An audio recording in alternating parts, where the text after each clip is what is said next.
Bonjour à tout le monde.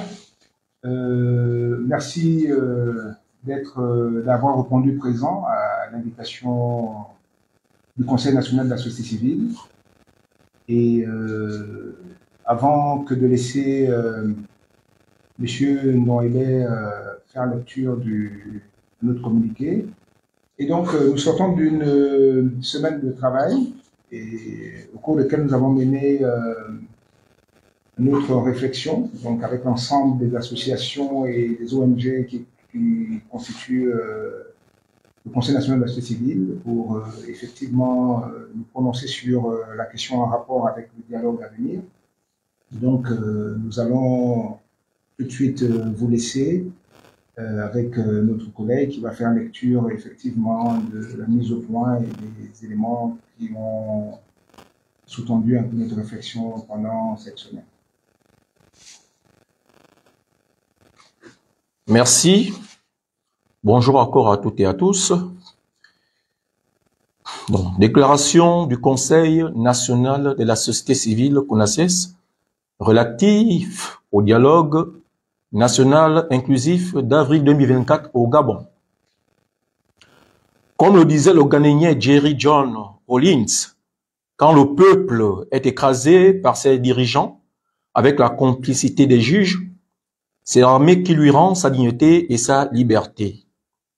Le 30 août 2023 au Gabon, à la suite des élections tronquées et d'un processus politique entaché de plusieurs irrégularités, des violations des normes, des principes démocratiques, les forces de défense et de sécurité gabonaises, regroupées sous la bannière du CTRI, avec comme chef de file le général de brigade Brice Clotaire Oligui-Nguema,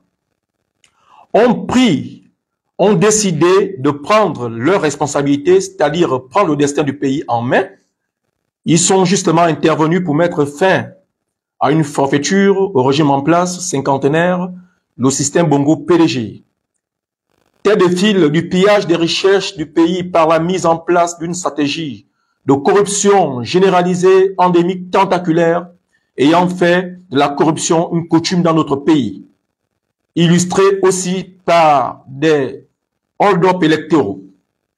Ce coup de libération militaire qui est venu à point nommé et de manière in extremis pour juguler ce minotaure a été un événement célébré unanimement à travers tout le territoire national et fut considéré comme le point de départ de la renaissance du Gabon.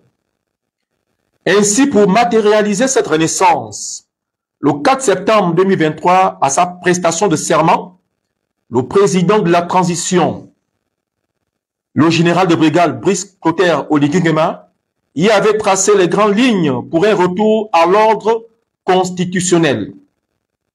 Selon les axes stratégiques suivants, nous avons la restauration des institutions, la restauration de l'état de droit, la moralisation de la vie publique, la lutte contre la corruption, la mise en place d'un processus inclusif devant aboutir à l'adoption des réformes démocratiques et politiques par le peuple souverain.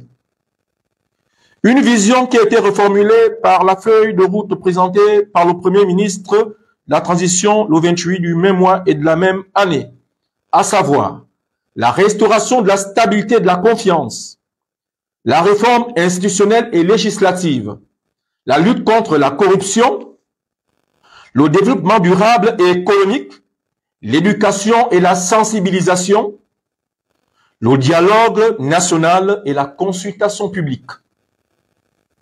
Pourquoi la dite stratégie selon les forces de l'ordre?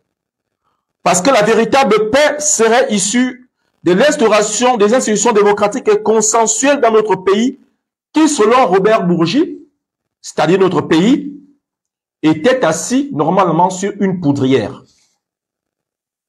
Ainsi, les deux points majeurs des 6 priorités qui nous ont paru illustratifs et qui pourraient se résumer en un point sont la restauration de la stabilité en redonnant confiance au peuple via l'assurance d'un dialogue national, alors comprenez-moi bien, un dialogue national véritablement inclusif, populaire et démocratique. C'est pourquoi, pour répondre favorablement à cette vision, les organisations phares de la société civile gabonaise, sous la bannière du consortium des organisations de la société civile pour la transparence électorale et la démocratie au Gabon, avec l'appui technique du ROLBG, se sont réunis pour adopter une feuille de route avec comme défi majeur la contribution populaire à un dialogue national inclusif sans précédent au Gabon. Puisque selon cette société civile, ce dialogue qui se voudrait national et inclusif, exigé tant par les Gabonais depuis 2009 avec l'opposé historique entre Bobam, un dialogue qui serait un événement unique et à travers lequel toutes les institutions souhaitées mises en place trouveraient en réalité leur profonde légitimité. Autrement dit, sans un véritable dialogue, rien ne fonctionnerait comme souhaité. Ce défi crucial pour notre pays avait été à la base d'une prise de conscience de la société civile, à la base de laquelle sa nouvelle configuration a été mise en place, c'est-à-dire le Conseil national de la société civile CONASES que nous sommes, regroupant en son sein plus de 200 organisations non gouvernementales, des associations religieuses, syndicats et j'en cite, spécialisées en matière de droits de l'homme, de lutte contre la corruption, de bonne gouvernance, d'environnement, de démocratie, etc. Un conseil national de la société civile composé de leaders charismatiques qui ont marqué l'histoire de notre pays et ont été l'interface entre l'État et le système des Nations Unies. Par exemple, en relation étroite avec tout le corps diplomatique résidant dans d'autres pays, aussi avec les organisations internationales, organisations monétaires comme le FMI, la Banque mondiale et l'Union africaine, l'IRI, la Maison Blanche, une société civile qui a mené le plaidoyer avec brio auprès de toutes ces instances dans des rencontres officielles pour défendre la prise de pouvoir par les forces de l'ordre et qui a joué de tout son poids et de toute son expertise en matière de médiation. Donc, qui a contribué grandement à la levée des sanctions que subissait le Gabon. Nous, Conseil national de la société civile, relevons avec satisfaction, entre autres, les efforts consentis par le CTRI depuis 7 mois sur le plan socio-économique, avec plus de 75% de réalisation. C'est du jamais vu au Gabon. Toutefois, le hic de cette gestion, peut-on dire, repose au niveau démocratique. Spécifiquement en ce qui concerne la convocation et l'organisation du dialogue national qui est une finale où l'ensemble des populations joueront le match et jugeront objectivement l'ambition du CTRI, qui est celle d'instaurer la véritable démocratie au Gabon, dans toutes ces institutions. Il demeure donc nécessaire au juste d'assimiler une fois pour toutes que la réussite de la transition et l'organisation d'un dialogue réellement national et inclusif sont deux faces d'une même pièce de monnaie. La société civile constate que l'article 2 du décret portant convocation et organisation du dialogue ne procède guère à l'économie terminologique préalable de l'expression dialogue national inclusif, synonyme des assises nationales qui auraient positivement regroupé toutes les forces vives de la nation, mais qui malheureusement laissent paraître au grand désarroi des populations l'idée d'un dialogue purement militaro-politique. En effet, la société civile constate avec regret et avec amertume, en s'appuyant justement sur ce décret, que le nombre des participants à ce dialogue est très limité. Un nombre qui est pratiquement celui de la moitié des précédents dialogues.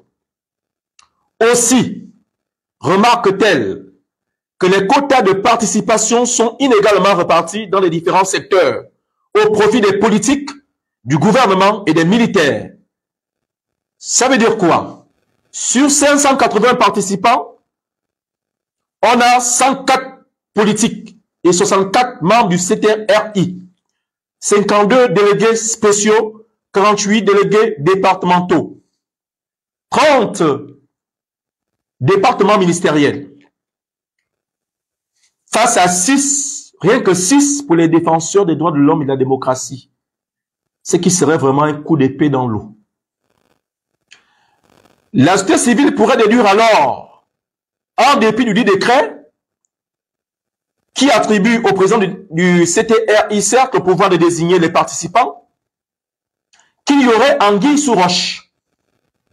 Une main invisible qui a toujours compromis les bonnes intentions du CTRI et fait la part belle aux politiques, surtout au PDG, il faut le dire. Dans le cadre des nominations comme dans le cadre des désignations.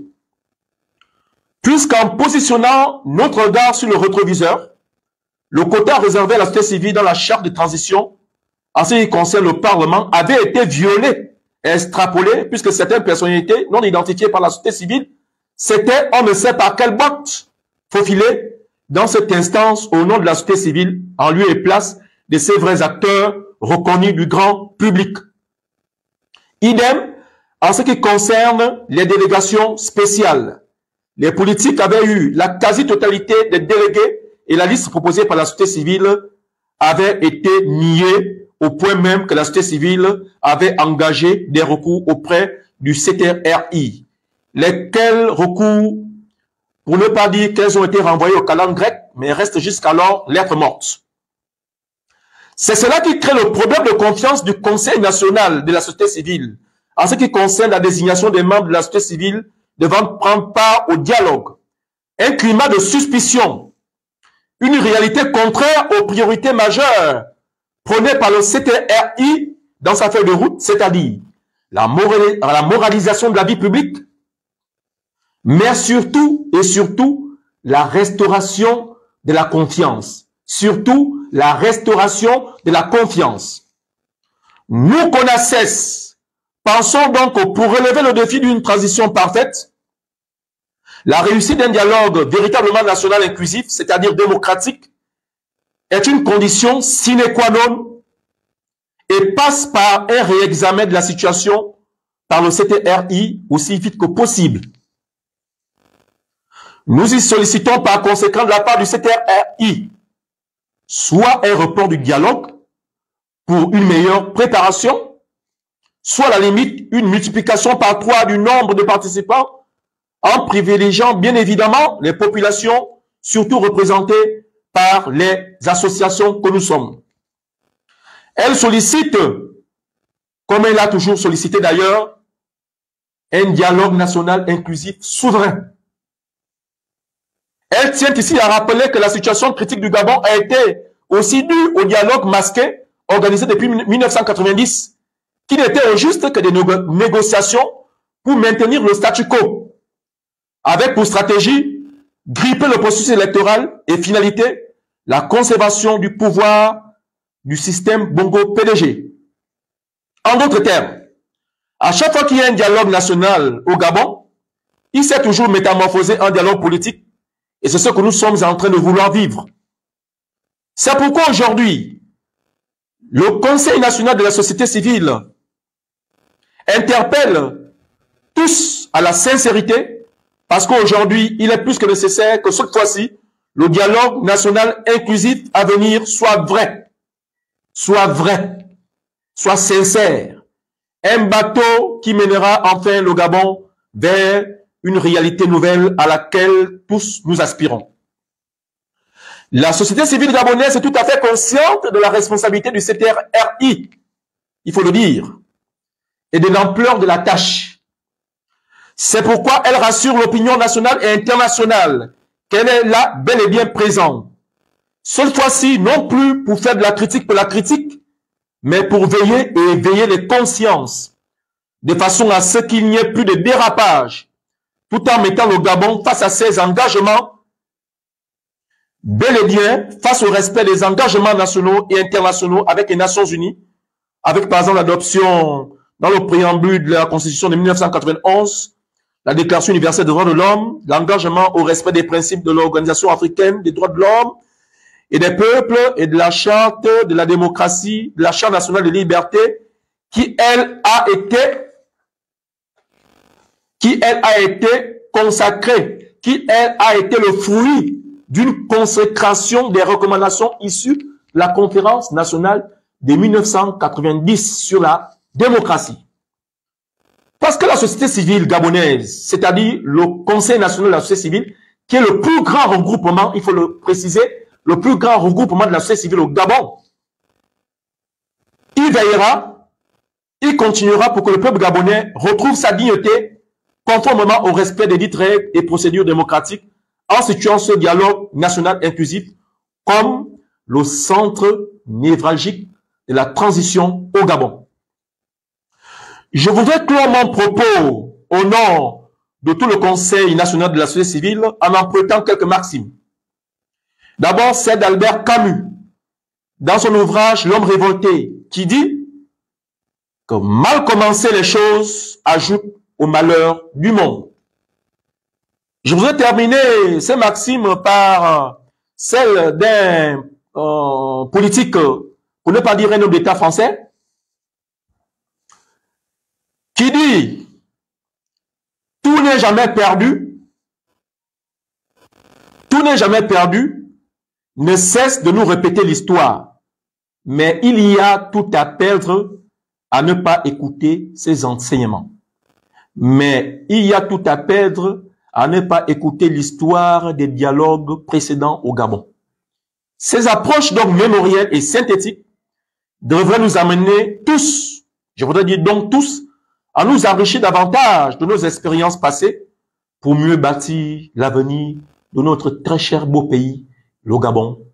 Je vous remercie.